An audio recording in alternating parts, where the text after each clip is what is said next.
Hello there, welcome to episode 93 of the Daily Shed. And today I'm going to show, this is a sort of a fingerstyle basics lesson, and I'm showing a pattern that is, I call backwards. It's not literally backwards, but it's backwards from a lot of patterns that you may know. A lot of patterns will start with a thumb. So I'm using three chords here. It's an F, it's actually an F add 9. It's a nice chord to know. You can always substitute it for any other F major chord. And then a C, with the G on top, and a G, and C again. So a lot of patterns will start with a thumb and go something like this.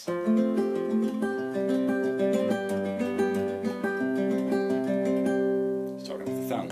What I'm going to show you here is starting with your ring finger instead and going down.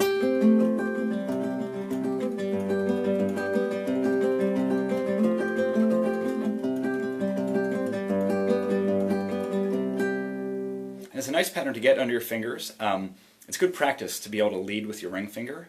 You want that to be a very strong, solid note, so it'll help with the strength in your ring finger, and also help just with getting an even rhythm, going backwards like that, getting your fingers working in kind of a different direction than perhaps they usually do. It's also a cool pattern that you could possibly use in a future song or when you're accompanying someone.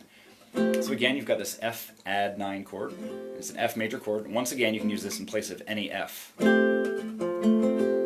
that, just like that.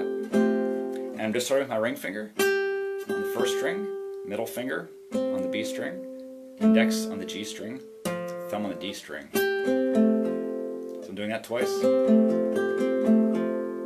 Okay, so what I'm actually doing on the last beat, I'm actually jumping down to the C of the next chord. I'm also doing this. So I'm letting up my middle finger in this case on the G string to open it up. So I play once like this, the regular chord. The next time I do, so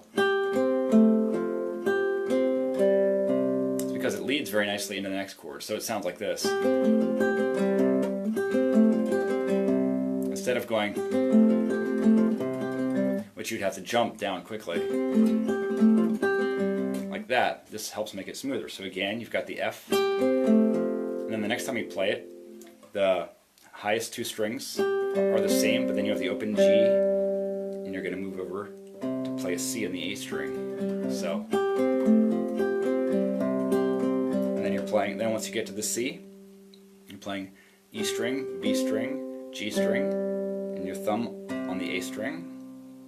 And then for the G, the next chord, just jump up again to the first string, the highest string, B string, G string, and the low E string, and then once again, high E string, B string, G string, and the A string. So all together it sounds like this. And on the last note, I should have pointed out, when you're doing the C, very last beat, instead of hitting the C twice, you're going to hit a G, that on the last note. And then when you're on the G, the last note, jump to a C instead. So every chord, there's 8 notes, 1, 2, 3, 4, 5, 6, 7, 8. On the 8, you're going to play the root of the next chord.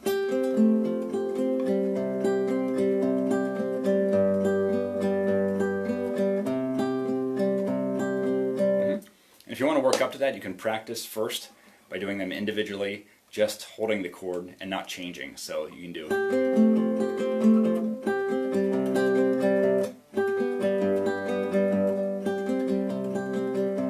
Once you get the pattern going, this is a really nice way to do it. Again, playing the whole thing.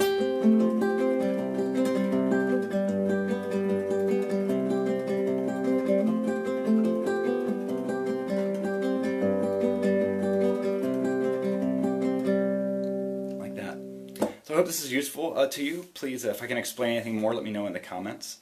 It may sound a bit more complicated than it actually is, but the main thing is to use your fingers backwards, starting with your ring finger, then your middle, and your index, then your thumb. So yes, thanks so much for watching, and please let me know any questions or any future topics you'd like to hear. All right, thanks for watching.